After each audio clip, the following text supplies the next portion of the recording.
appears, I had these 4 wise teachers that I would see every single week, and I was in so much pain. And basically they said to me, you have an addiction to money.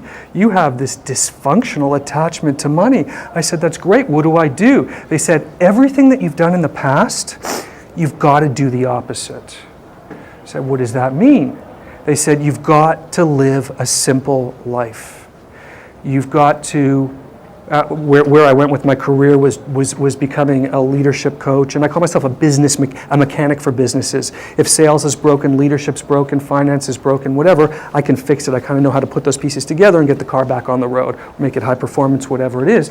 And they said, you got to put on coveralls like a mechanic, and just serve people and help people, and really feel what that feels like to care about the well-being of another, not just a customer as a means to profit, not just a customer as a means, make that human connection. And so I started doing that, and I started helping people, and they were really happy with the work that I gave them. And I got home to my wife and kids afterwards, and I realized that I really love helping people, and that it's a far better high than any deal or any company that I've ever built is actually serving another human being with an open heart and really caring about their well-being. The profit and the deals and the stuff, that's short-term excitement. That's like a rush, that's like, but it never lasts. But to be in service to another human being and really stand inside that intention, that is very powerful.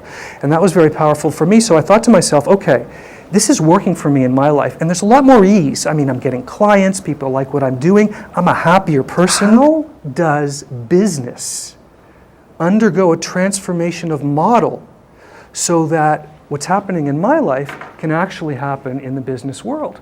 And so I started doing some research, and I came across a guy named Edward Freeman, who wrote a book about stakeholder relationship management. And essentially, what he said is, we have an old model of business, right? It's mechanistic, it's Newtonian.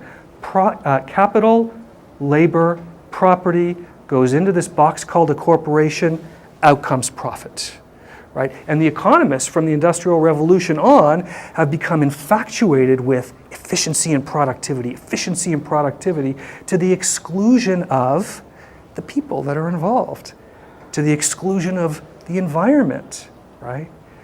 And so essentially what stakeholder theory says is that a business is a complex, adaptive, interdependent, interrelational system, and the way to generate enterprise value over the long term is to see it as such and optimize all of the constituencies simultaneously, right?